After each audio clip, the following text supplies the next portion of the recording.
যাত্রী যেটি কয় তো সেটি এখন নামে দেওয়া লাগবে। তো ওই ভাষ্যকারী আর কি ওই জায়গাতেই নামে দেওয়াতে এই অবস্থা। আমি তো জানি না, আমি তো এখানে জানি, আমি তো ভেতর থেকে আসছি, এখানে দাঁড়াইছি না।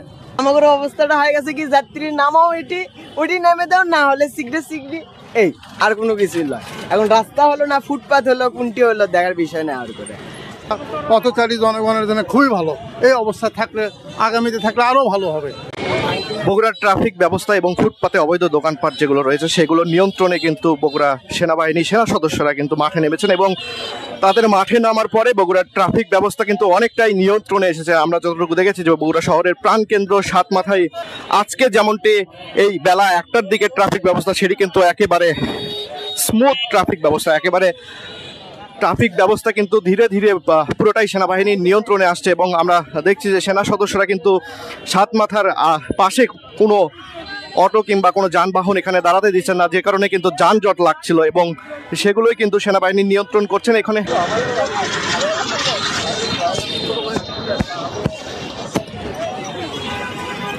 দর্শক, আপনাদেরকে যেমনটি জানাচ্ছিলাম যে সেনা সদস্যরা কিন্তু বগুড়া ট্রাফিক ব্যবস্থা নিয়ন্ত্রণে কাজ করছেন এবং তাদের নিয়ন্ত্রণে অনেকটাই বগুড়া শহরের ট্রাফিক ব্যবস্থা এসেছে। যানজট কিন্তু কমে গিয়েছে বগুড়া শহরের এবং যানজট কমার আরেকটি কারণ হচ্ছে এখানে কিন্তু সেনা সদস্যরা যেগুলো অটো জব্দ করেছে সেই অটোগুলো কিন্তু এখানে আপনারা দেখছেন যে বগুড়ার জুলাই শহীদ স্মৃতিস্তম্ভের সামনে কিন্তু সব অটো এখানে রাখা হয়েছে যেগুলো কিন্তু জব্দ করা।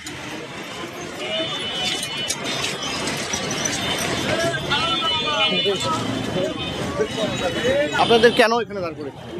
কেন বলতে আমার গাড়ির একটু সমস্যা হয়েছে, পিছে পড়ে দেখার জন্য খালি নামে আবার উঠে টান মারছি, এর মধ্যে পিছন থেকে স্যারেরা এসে এটা থামছো কেন? আমি বললাম স্যার এরকম সমস্যা, মানে পিছনে ধাক্কা মারছে দেখার জন্য আর কি।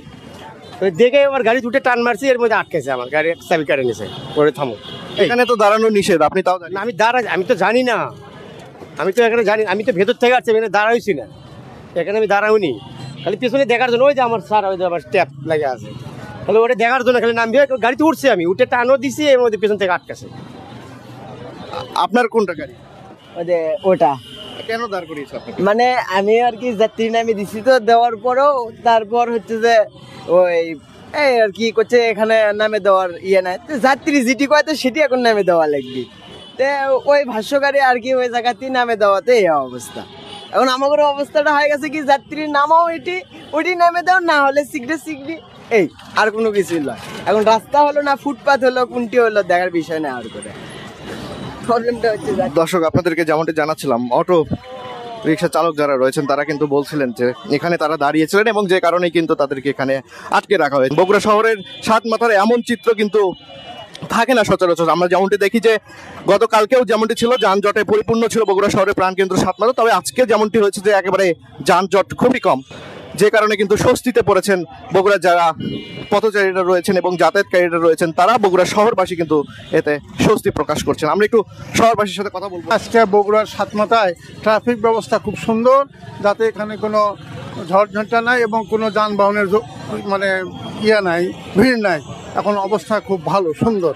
এটা কি আপনাদের ভালো লাগছে? হ্যাঁ, এই অবস্থা আমাদের জন্য ভালো, পথচারী জনগণের জন্য খুবই ভালো, এই অবস্থা থাকলে আগামীতে থাকলে আরও ভালো হবে আমরা আশা করি। দর্শক, কথা বলছিলাম একজন পথচারী এবং বগুড়াবাসীর সাথে, তিনি কিন্তু যেমনটি জানাচ্ছিলেন যে এরকম চিত্র থাকলে কিন্তু তাদের জন্য খুবই সুবিধা হয়। দর্শক, এই ছিল বগুড়া শহরের প্রাণকেন্দ্র সাতমাথা থেকে আমার কাছে সর্বশেষ